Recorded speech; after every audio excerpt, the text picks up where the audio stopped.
रात्रि क्लास चल रहा था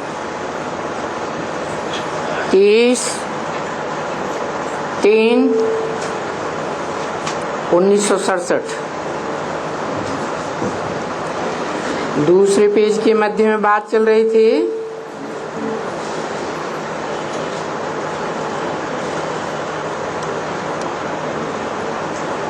अभी ये नई दुनिया, नई से फिर ये पुरानी बननी है।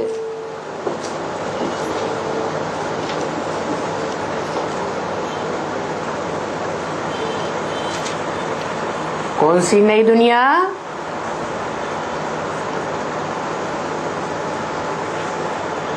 उन्नीस सौ 67 की वाणी है, जब ब्रह्मा बाबा जीवित थे।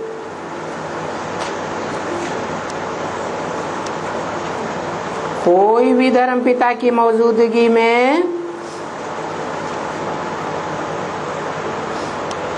उस धर्म का उत्थान होता है।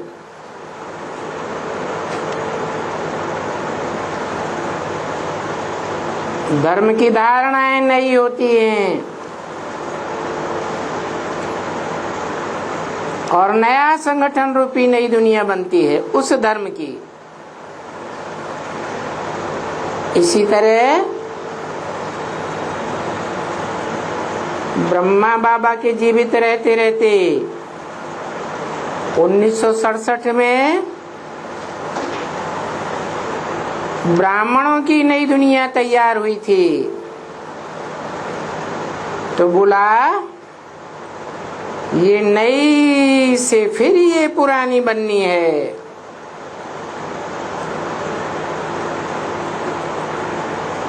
कब से पुरानी बननी शुरू हो गई है?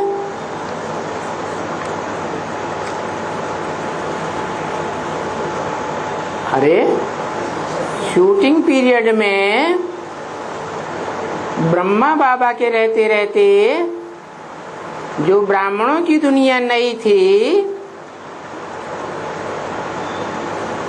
वो फिर कब से पुरानी बनना शुरू हो गई है? जैसे धर्म पिताएं चले जाते हैं, शरीर छोड़ देते हैं, तो उनके फॉलोअर्स उस धर्म का पतन करना शुरू कर देते हैं।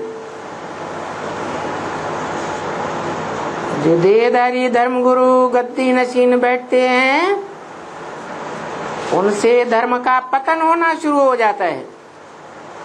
ऐसे ही 1967 में बोला ये नई दुनिया ब्राह्मणों की थी, जबकि ब्रह्मा बाबा जीवित थे। और 1968 के बाद 18 जनवरी सन 69 को जब बाबा ने शरीर छोड़ दिया तो वही ब्राह्मणों की दुनिया पुरानी होना शुरू हो गई। क्या लक्षण दिखाई दिया? ब्राह्मणों ने अपने अपने जौन अलग अलग कर लिए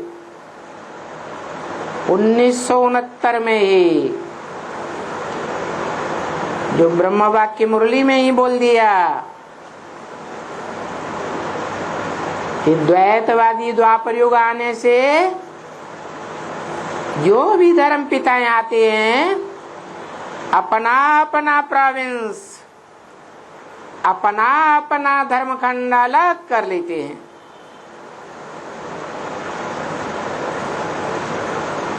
तो उन धर्म पिताओं के फॉलोअर्स में भी झगड़ा शुरू हो जाता है, तू तेरा मैं मेरा शुरू हो जाता है। तो बोला ये ब्राह्मणों की दुनिया भी नई से पुरानी बननी है। माने 1967 में नहीं बनी थी, शूटिंग पीरियड में। फिर बता देना ये चक्कर को कि पहले गोल्डन एज होती है, फिर सिल्वर एज, फिर कॉपर, अभी आयरन एज।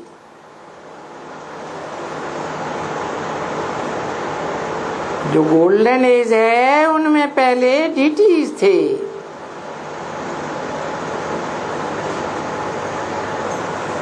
सिल्वर एज में भी डीटीज थे, परंतु दो कलाएं कम होने से क्षत्रिय कहे गए।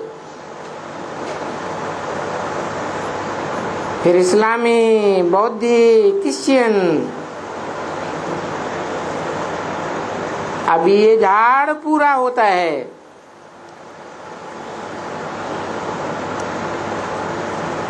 तो ब्राह्मणों की दुनिया में ब्रह्मा के द्वारा जो ब्राह्मण सृष्टि रची गई, उसका झाड़ कब पूरा होता है?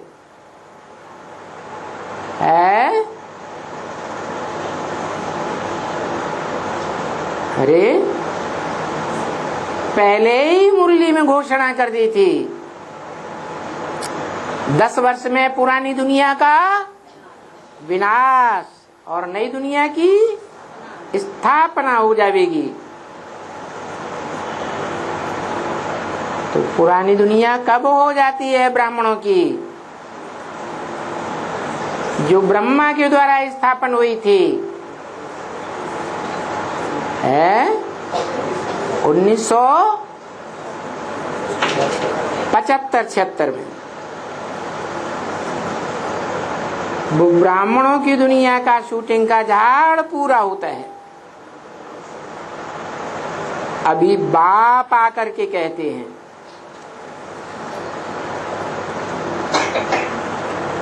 76 में कौन सा वर्ष मनाया है?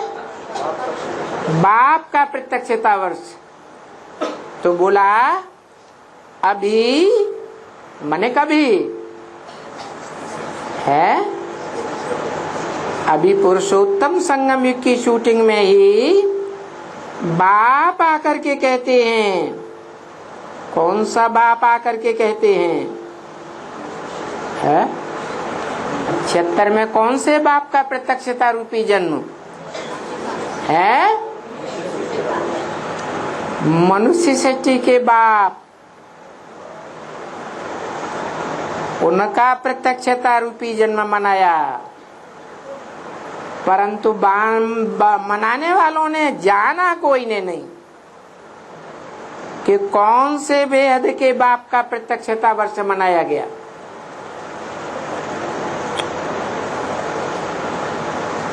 तो बाप आकर कहते हैं तुम अभी पतित बने हो, मुझे याद करो तो पावन बन जाएंगे। कौन सा बाप आकर कहते हैं?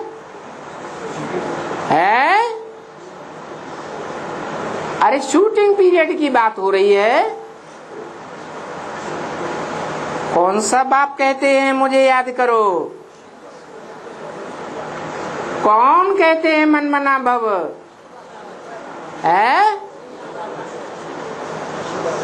ब्रह्मा बाबा कहते हैं, शिव बाबा कहते हैं, शिव बाप नहीं कहते हैं। क्यों? हाँ, मुझे याद करो, अर्थात मेरे मन में क्या है? मेरे मन में जो ऊंचे ते ऊंचे बाप समाया हुआ है, उस ऊंचे ते ऊंचे बाप को याद करो। जो आत्माओं का बाप है,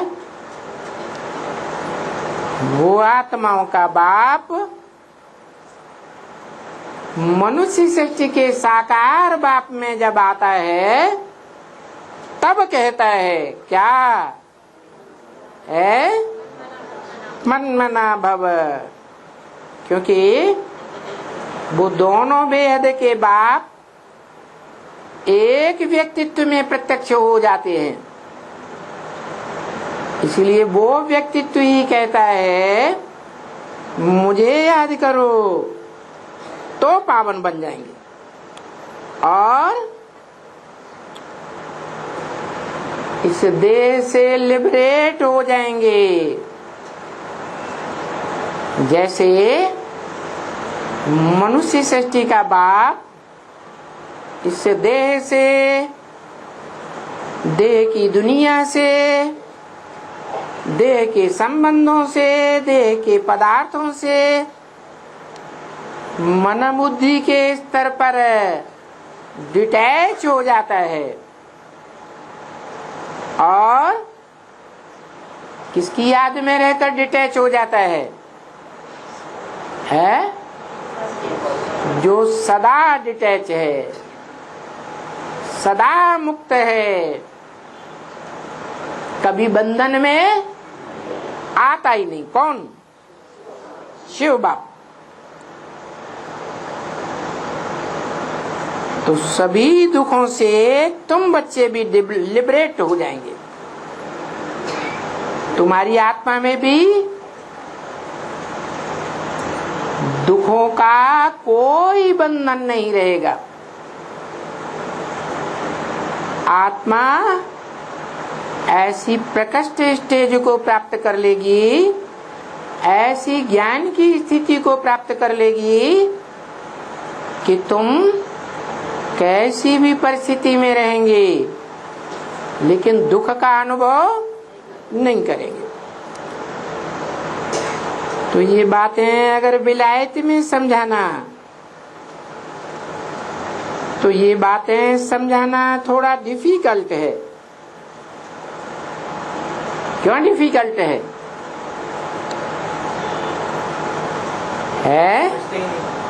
क्योंकि जो विलायती धर्मखंड हैं वो सभी धर्मखंड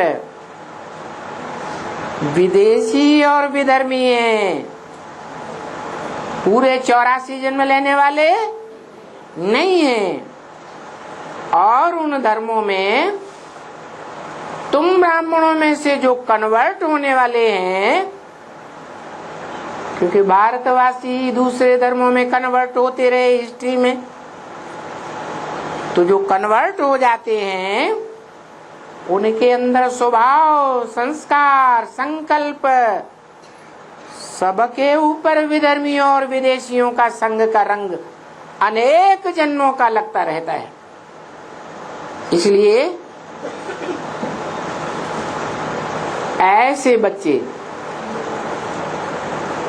जो विदेशियों के प्रभाव में, विधर्मियों के प्रभाव में आ जाते हैं, जो पूरे 84 जन्म नहीं लेते हैं, कुछ न कुछ कम जन्म लेते हैं, तो उन बच्चों को समझाना थोड़ा कठिन होगा, क्योंकि खुद ही पूरा नहीं समझते हैं। यहाँ तो समझाना इजी है भारत में, क्योंकि यहाँ का माहौल और विलायत का माहौल, उसमें अंतर पड़ जाता है।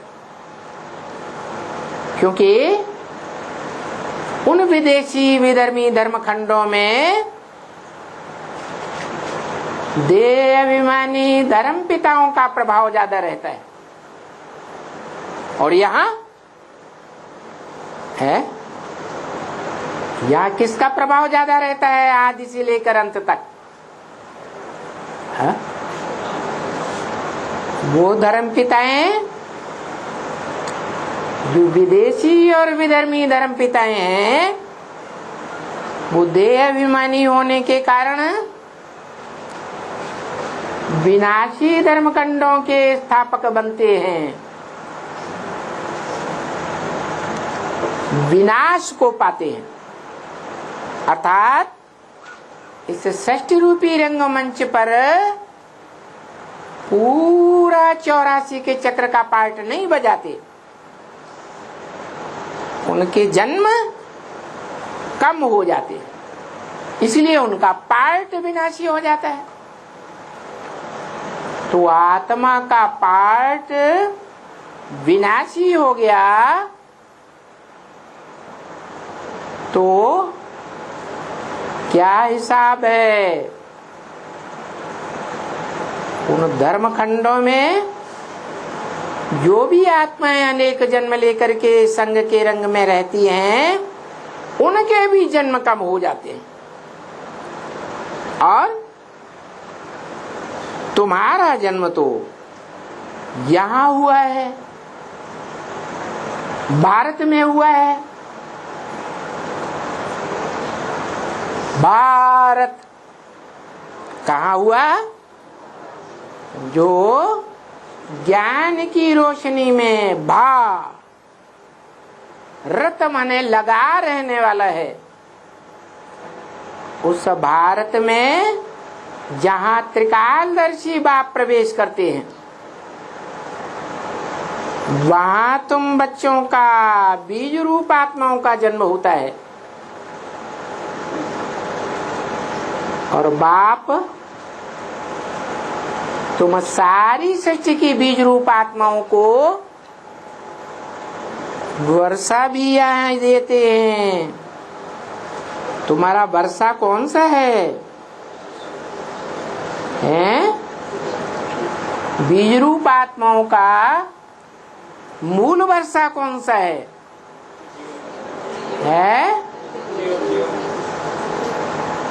बीज रूप आत्माएं हैं, अपने अपने धर्म के बीज।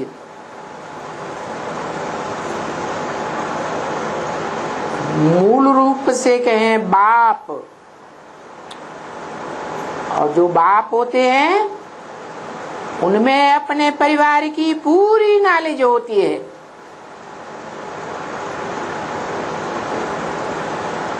बीज माना ही बाप।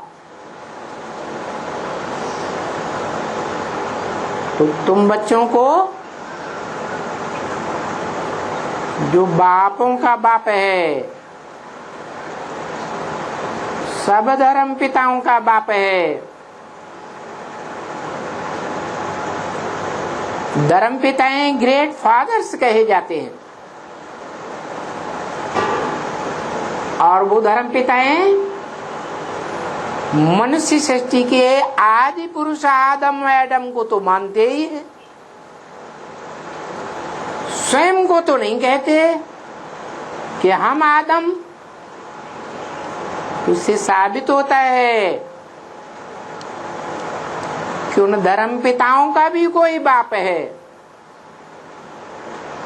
जिस बाप के लिए मुसलमानों में ये बात बोली जाती है, अल्लाह अव्वल दीन, अल्लाह ने आकर के अव्वल नंबर दीन अर्थात धर्म की स्थापना की।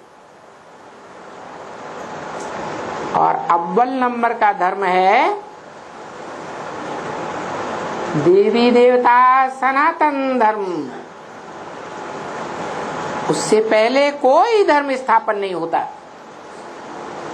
जो भी धर्म आए हैं, धर्म पिताएं आए हैं, उसके बाद ही आते हैं। तो बोला ये 84 का चक्कर तुमको समझ में आएगा, भारतवासियों को। दूसरा कोई भी धर्म वाला या उसका फॉलोअर होगा तो ये 84 के चक्र को या सीढ़ी के चित्र को पूरा पूरा समझेगा नहीं। तो इसे समझाने के लिए, उनको अच्छी तरह से समझाने के लिए तुम्हें मत्था मारना पड़े। अरे यहाँ बाप के सन्मुख जो बैठते हैं वो ही नहीं पूरा समझ सकते हैं।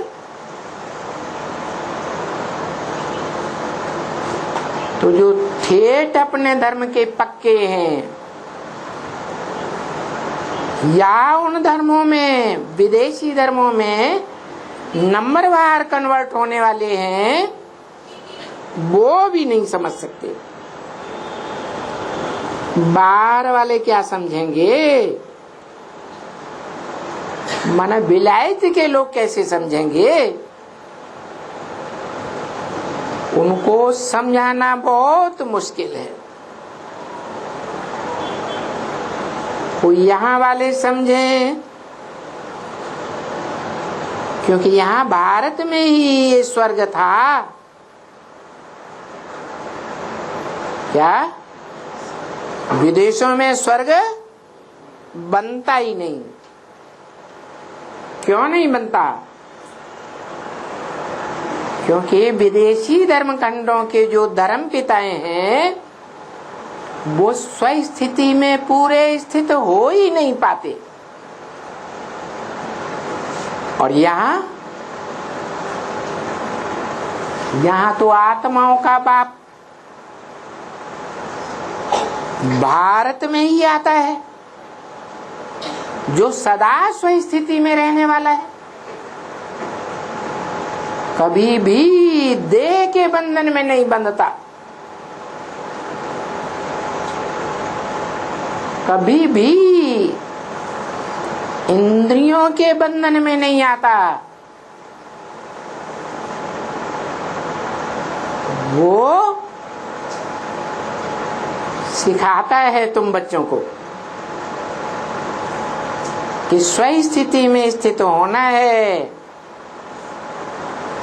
देह पर है, पर माना प्रकृति के 5 तत्वों का संघात है। इसका नाम ही है प्रकृति। ये पर है, स्व नहीं है। स्व माने सदैव स्वस्थिति में रहने का पुरुषार्थ करने वाले। तो यहाँ जो भारतवासी थे वो भारत ही स्वर्ग था,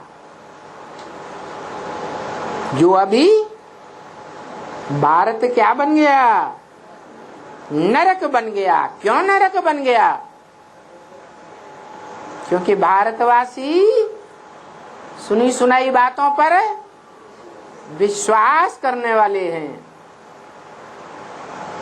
ये मात्र देश के हैं, भारत मात्र देश है, दूसरे देश मात्र देशी नहीं है।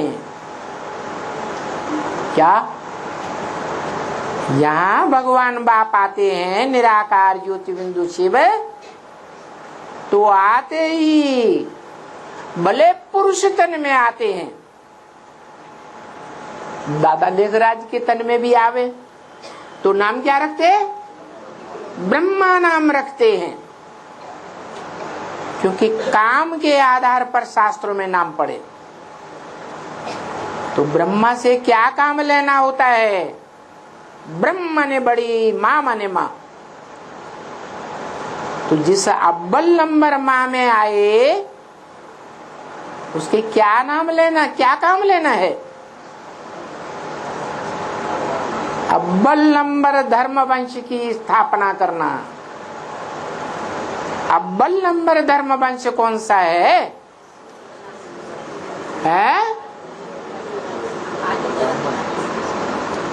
अव्वल नंबर धर्म वंश है सूर्य वंश। कौन सा वंश? सूर्य वंश। और सूर्य वंश में जो प्रैक्टिकल में पार्ट बजाने वाले माता पिता होते हैं, उनमें पिता तो ऑलरेडी सूर्य ही होता है। क्योंकि आत्माओं का बेहद का बाप कहते हैं, गीता में भी बताया है कि मैं जब आता हूं तो किसको ज्ञान देता हूं? है जिसको ज्ञान देता हूं उसको टाइटल मिल जाता है मेरा। मैं सदैव डिटैच रहने वाला सूर्य हूं। सूर्य को कभी अटैचमेंट होता है किसी सितारे से, चंद्रमा से, पृथ्वी से, सागर से, नदियों से कभी अटैचमेंट होता है? नहीं अटैचमेंट होता। तो मैं सदा डिटैच रहने वाला सूर्य हूं। जब षष्ठी रूपी रंगमंच पर नई सृष्टि रचने के लिए आता हूं तो जिसको अपना वर्षा देता हूं, बड़े बच्चे को,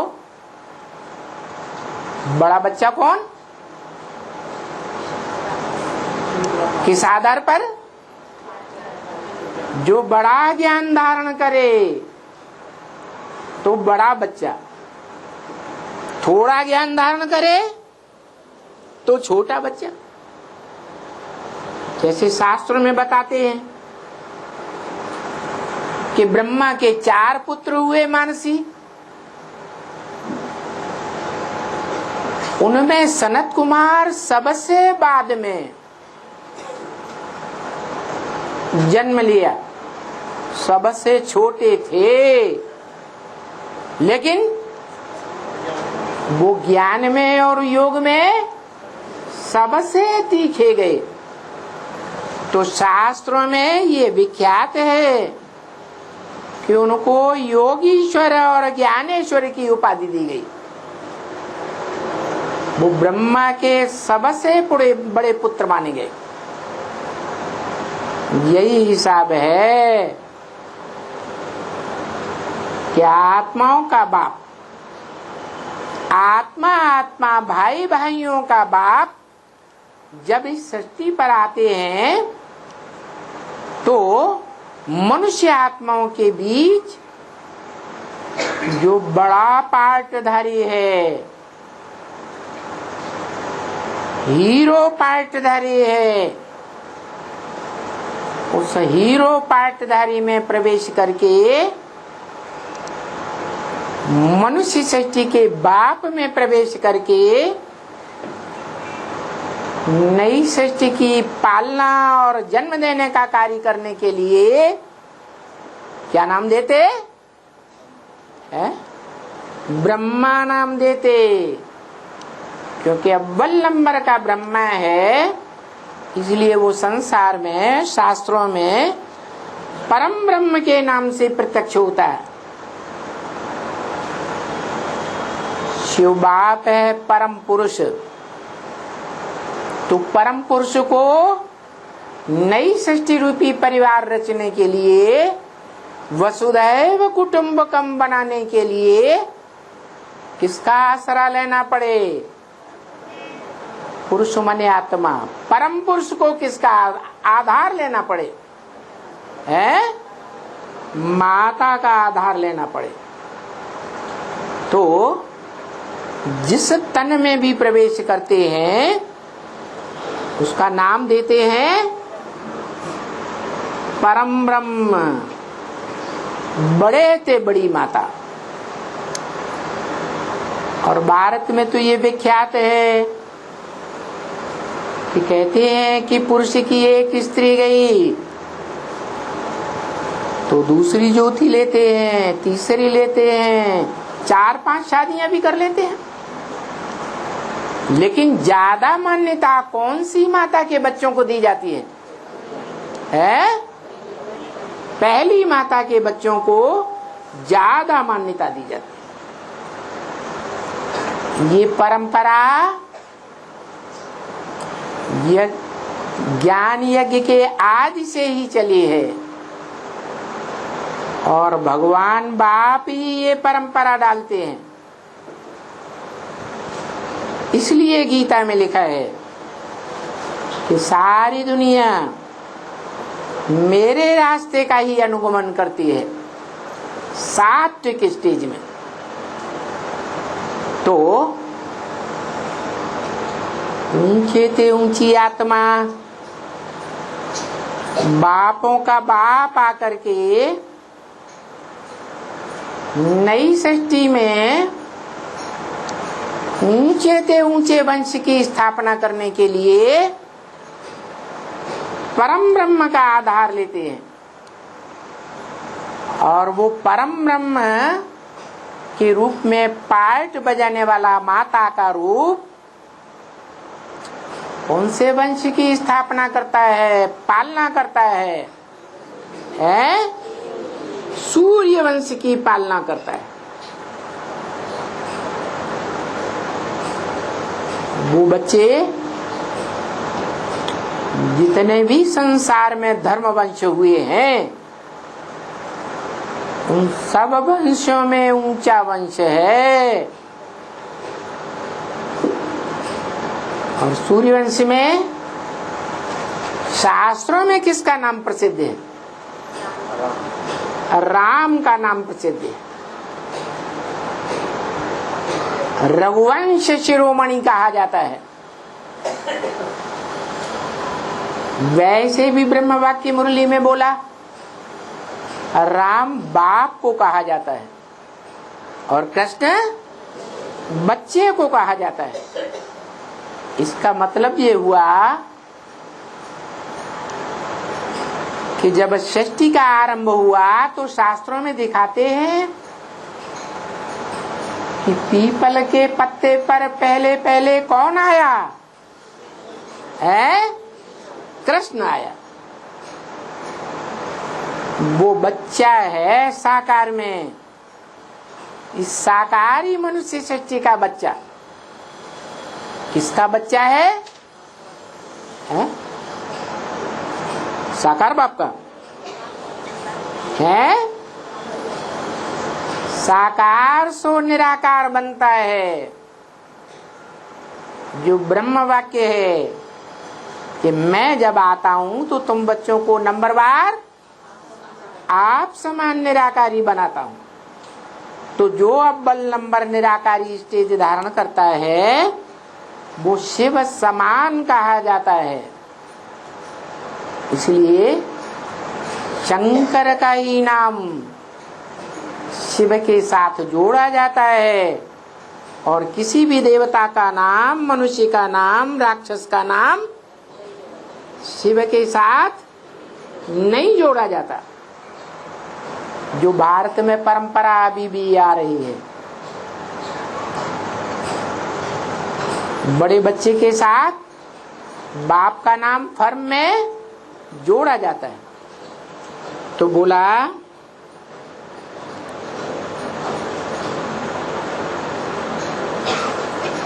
कि माँ भारत में पहले नंबर का गुरु है या लास्ट नंबर का गुरु है? पहले नंबर का गुरु आदि सो अंत कहा जाता है। आदि में भी इस मनुष्य सृष्टि का गुरु परम ब्रह्म, और अंत में भी नई दुनिया का गेट खोलने वाला कौन? वही परम ब्रह्म का पार्ट बजाने वाली आत्मा लक्ष्मी के रूप में प्रत्यक्ष होती है। नारी से लक्ष्मी बनती है और जो नारायण बनता है। परंतु प्रैक्टिकल जीवन में नारायण बनता है क्या है? पुरुषार्थी जीवन में ज्ञान जल में सदैव रहने वाला तो है, लेकिन इंद्रियों में ज्ञान समाया हुआ रहता है क्या? पुरुषार्थी जीवन में रहता है? नहीं रहता। तो उसको भी प्रैक्टिकल में ज्ञान धारण करने वाली, कराने वाली कौन है?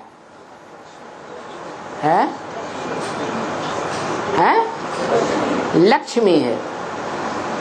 जब तक वो न आए तब तक नई दुनिया की राजधानी भी संपन्न नहीं बन सकती। राजधानी का मतलब ये है राजा की धारणा शक्ति, और राजा की धारणा शक्ति पवित्र होगी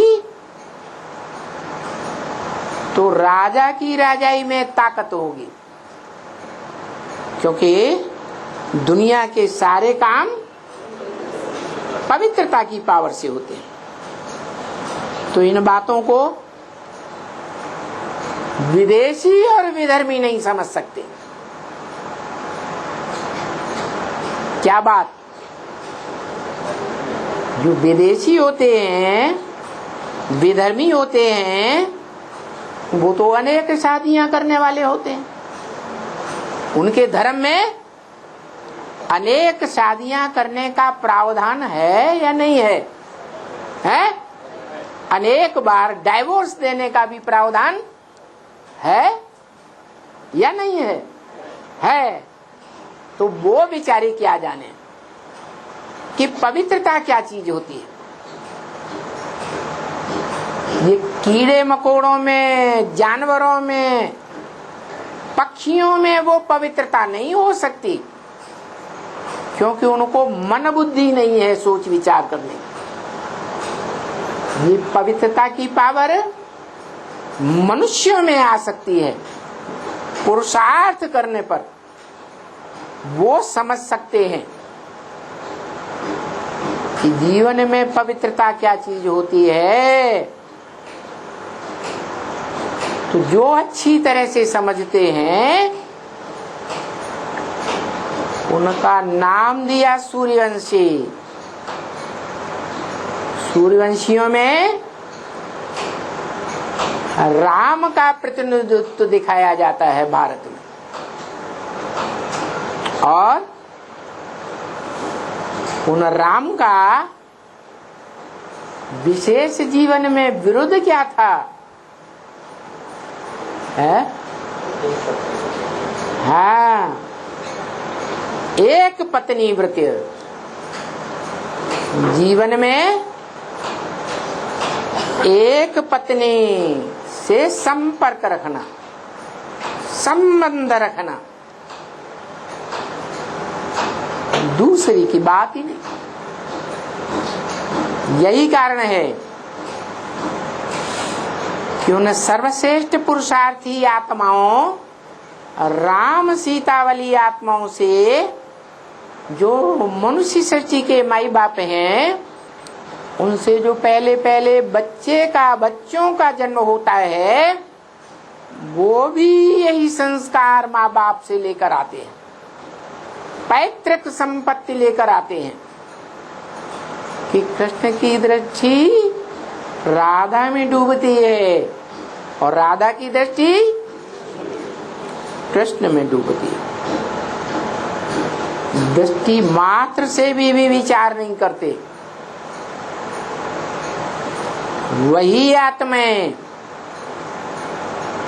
जब द्वैतवादी द्वापर युग विदेशी विधर्मी धर्म पिताओं के द्वारा आरंभ होता है, तो वो भारतवासी और भारत माता सुनी सुनाई बातों के फरेब में आ जाते हैं। ये कमजोरी है भारतवासियों की। क्या? जो ब्रह्म वाक्य मुरली में भी बोला, क्या बोला? भारतवासियों ने सुनी सुनाई बातों से दुर्गति पाई है।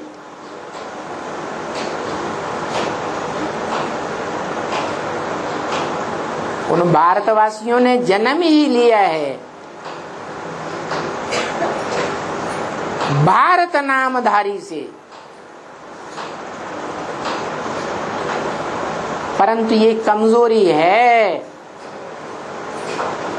भारत माता की भी ये कमजोरी है। क्या? क्या? कि सुनी सुनाई बातों से दुर्गति पाती है। अभी शूटिंग पीरियड में भी वो आत्मा है?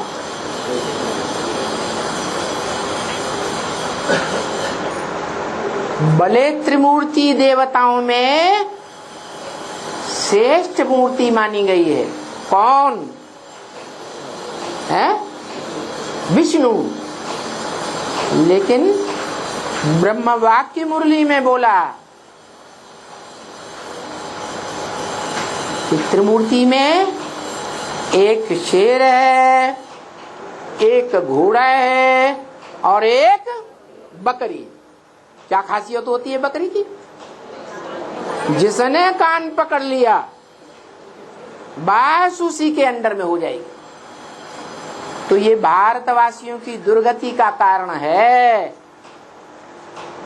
जब जब विदेशी विधर्मी धर्म पिताएं आए, उन्होंने भारतवासियों को उल्टी सीधी बातें सुना करके कन्वर्ट कर दिया। सारे ही भारतवासी कन्वर्ट होते रहे। उनमें भी दो प्रकार के कन्वर्सन होने वाली आत्माएं हैं। एक वो हैं जो द्वापर युग से जिस धर्म में आस्था रखते हैं, जिसे हिंदू धर्म कहा गया, देवी देवता सनातन धर्म का विकृत रूप, विकृत नाम, उस धर्म में रहते हुए जीवन में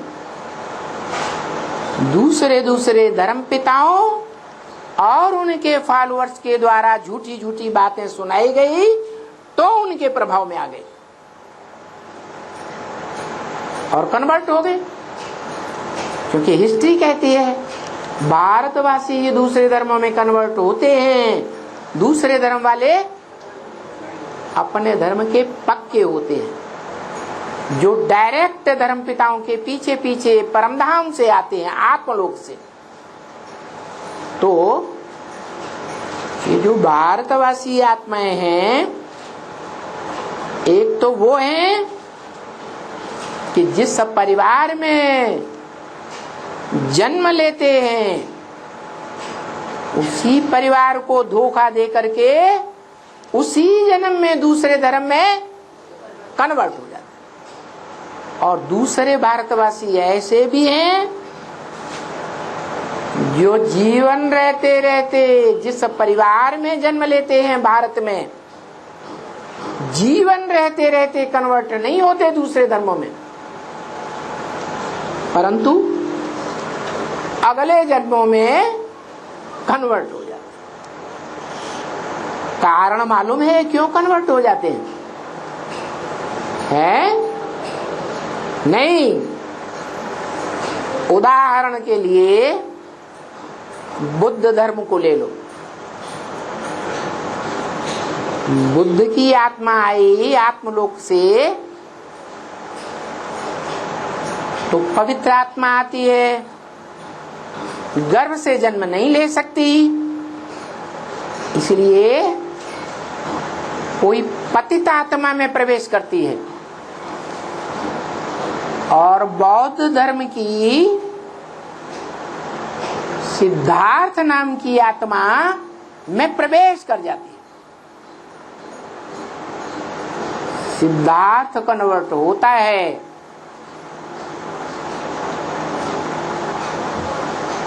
लेकिन उसका बाप, उसका बाबा, उसका पर बाबा, तर बाबा, क्योंकि पहले पहले तो बाप, दादा, पर बाबा ये जीवित रहते थे, तो वो कन्वर्ट नहीं हुए, लेकिन बेटा कन्वर्ट हो गया।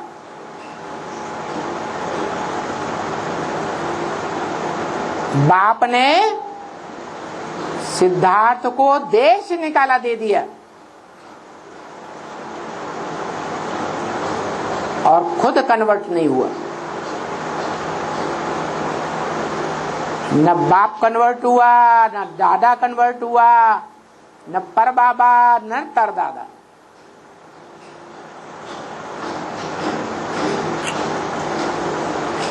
सिद्धार्थ जिसमें बुद्ध ने प्रवेश किया वो महात्मा बुद्ध के नाम से विश्व विख्यात हो गए। चीन जापान में जाकर उन्होंने उसी जन्म में ढेर की ढेर पब्लिक को बौद्धि बना दिया। दुनिया में शोहरत फैल गई कि एक एक बौद्ध धर्म का धर्मावलंबी 50-60 हजार को एक ही भाषण में कन्वर्ट कर देता था। इतना प्रभावशाली। लेकिन उनके माता पिता कन्वर्ट नहीं हुए, परंतु माता पिता ने, बाप दादा ने जब ये सुना कि मेरे खून से पैदा हुआ बच्चा देश विदेश में, सारी दुनिया में इतनी शोहरत कमा रहा है, सारी दुनिया के लोगों को कन्वर्ट कर रहा है, तो बाप दादे परबाबे का दिल बच्चे की तरफ आकर्षित होगा या नहीं होगा? होता है। और वही आकर्षण मृत्यु के समय उन्हें याद आ जाता है, तो अंतमते सोगते, उसी बौद्ध धर्म में जाकर के 2-4 जन्म के बाद जन्म लेते हैं। इसी तरह सभी धर्म पिताएं जिन देव आत्माओं में प्रवेश करते हैं उनको कन्वर्ट कर लेते हैं, परंतु उनके माता पिता को कन्वर्ट नहीं कर पाते, क्योंकि जो माता पिता हैं, बाप दादे हैं, पर बाबे हैं, वो बीज रूप आत्माएं होती हैं। उन बीज रूप आत्माओं में दूसरे धर्म का नंबरवार छिलका तो चढ़ता है देहभान का, लेकिन पूरे बीज में वो देहभान व्याप्त नहीं हो पाता।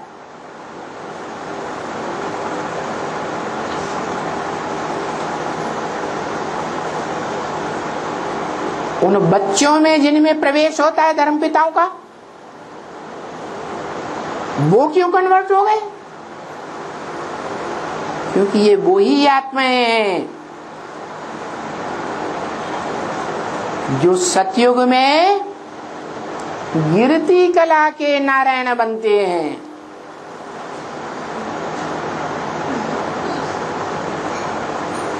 सतयुग का अव्वल नंबर नारायण 16 कला संपूर्ण राधा कृष्ण।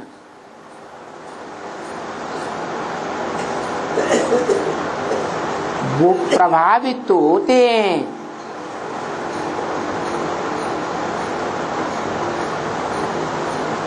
और सबसे जास्ती प्रभावित होते हैं। क्यों? क्योंकि जब से वो जन्म लेते हैं तब से ही ज्ञान इंद्रियों का सुख लेते लेते उनका पतन होना शुरू होता है या नहीं होता है? कलाएं कम होना शुरू हो जाती कि नहीं हो जाती है? होती है, क्योंकि इंद्रियों में श्रेष्ठ इंद्रियां आंखें जरूर हैं, लेकिन देह का अंग है। देह विनाशी तो आंखें भी विनाशी, और विनाशी आंखों से जो सुख लिया जाता है वो सुख भी विनाशी है, अविनाशी स्टेज की तरफ नहीं ले जा सकता। तो मनुष्य सृष्टि का पहले पत्ते से लेकर के जितने भी नारायण हैं सब कुछ न कुछ दूसरे धर्मों से कन्वर्ट हो जाते हैं, प्रभावित हो जाते हैं। क्योंकि उतरती कला के नारायण है, परंतु उन नारायणों को अपने स्वरूप का परिचय देने वाला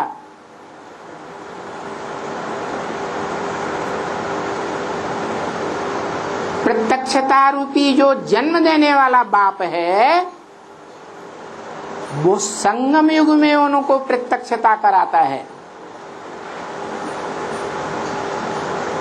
वो माँ बाप हैं उन नारायणों के जो गिरती कला में जाने वाले हैं। वो बीज रूप आत्माएं संगम युग में ही संपन्न आत्मिक स्टेज प्राप्त कर लेते हैं और षष्ठी रूपी रंगमंच पर पूरे 84 जन्म लेते हैं। ऑल राउंड पार्ट बजाने वाली आत्माएं हैं। शरीर छोड़ करके बाप का वर्षा नहीं लेती।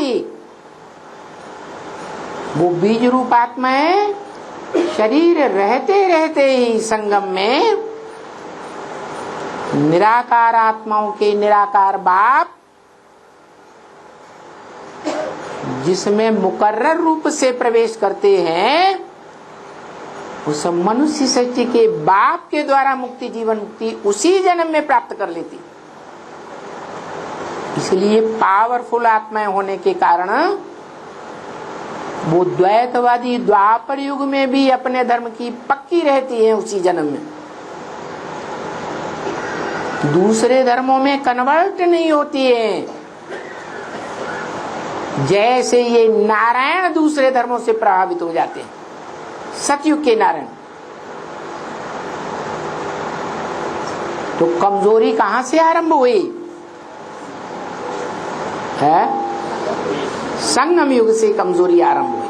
क्यों?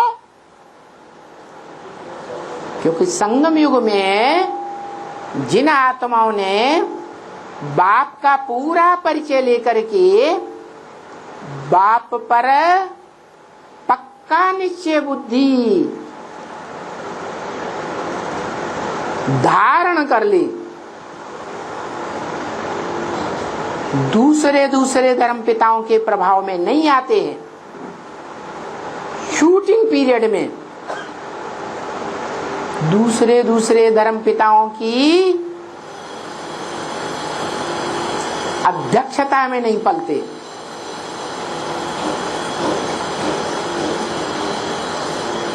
वो बीज रूप आत्माएं बीज हैं और उनसे जन्म लेने वाले नीची स्टेज में जन्म लेंगे या ऊंची स्टेज में जन्म लेंगे? है नीची स्टेज में जन्म लेते हैं, क्योंकि पूरा ज्ञान नहीं उठाते।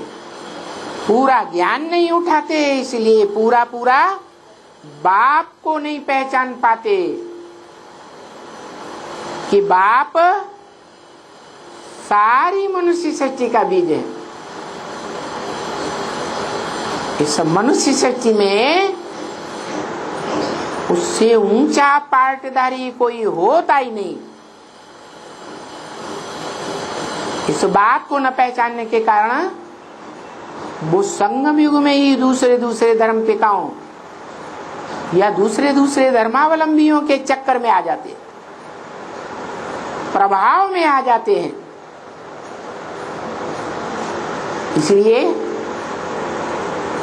द्वापर युग आने पर ब्रॉड ड्रामा में वो आत्माएं जो कमजोर रह जाती हैं ज्ञान में, कन्वर्ट होती रहती है। और एक बार कन्वर्ट हो गई तो भारतवासी उन्हें अपनाते नहीं है। ये तो लास्ट धर्म है आर्य समाज, जिन्होंने सब धर्म वालों को खुली छूट दे दी कि कोई भी आकर के हिंदू बन सकता है। ऐरा गैरा नथु खैरा कोई भी आए, हम सबको अपने धर्म में कन्वर्ट कर लेंगे। तो जो आत्माएं ऐसी अवसरवादी थी, जो द्वापर युग से इस्लाम आया तो इस्लाम धर्म में कन्वर्ट हो गई, बुद्ध आया तो बौद्ध धर्म में कन्वर्ट हो गई, क्राइस्ट आया तो क्रिश्चियन धर्म में कन्वर्ट हो गई। जो नया धर्म पिता आया, इस सच रूपी रंगमंच पर अपना रंग दिखाया, उसी में कन्वर्ट हो गए। कन्वर्ट तो हो जाती है, फिर जब उन धर्मों में उनके फॉलोअर्स उस धर्म को नीचे गिराने लगते हैं और नया धर्म पिता आता है, तो फिर उनको त्याग करके दूसरे धर्म में आ जाते हैं। माने किसी धर्म पर उनको पक्की श्रद्धा नहीं बैठती, कन्वर्ट ही होते रहते हैं। ऐसी आत्माएं अंत में आर्य समाज में आ जाती है, और वो ही आर्य समाजी हैं जो अपने धर्म में राजनेताएं आज की दुनिया में बनते हैं। एक पार्टी में पक्के रहते हैं, कि अवसरवादी हैं, जहां देखी तबा बरात वहीं बिताई सारी रात। कभी भी एक पार्टी में नहीं रहेंगे। ये अवसरवादी हैं, अपने धर्म के पक्के नहीं है, इन्हें किसी धर्म पर आस्था नहीं होती है। इसलिए इनका नारा है धर्मनिरपेक्ष राज्य। हमें कैसे राज्य की स्थापना करनी है, कैसा राज्य बनाना है जिसमें किसी धर्म की हमको अपेक्षा नहीं। तुम किसी धर्म को मानो, हमको वोट देते रहो,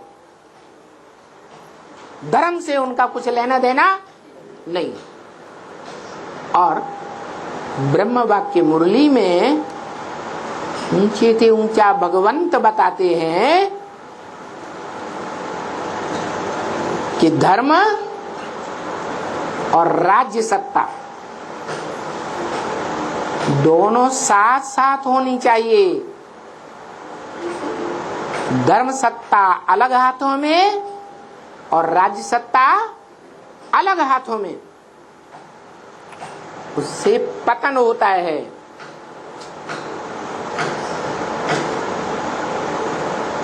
भगवान आकर के जिस अव्वल नंबर धर्म की स्थापना करते हैं, वो धर्म पिता अव्वल नंबर धर्म पिता है। धर्म की भी स्थापना करता है और राज्य की भी स्थापना करता है। दुनिया के दूसरे धर्म पिताएं, चाहे वो ब्राह्मण धर्म का सरताज ब्रह्मा ही क्यों न हो, वो धर्म की स्थापना करते हैं, लेकिन राज्य की स्थापना नहीं करते। तो भगवान बाप का कहना है रिलीजन इज माइट। क्या? धर्म ही ताकतवर होता है। कोई धर्म को नहीं मानते तो उस धर्म में जो राज्य की स्थापना होती है उसमें कोई ताकत नहीं होती है। चाहे कितनी भी बड़ी मिलिट्री इकट्ठी कर लें, चाहे कितनी भी बड़ी पुलिस का हुजूम इकट्ठा कर लें देश में, लेकिन कंट्रोलिंग देखने में नहीं आएगी। ये कंट्रोलिंग तभी आएगी जब धर्म सत्ता और राज्य सत्ता एक हाथ में हो।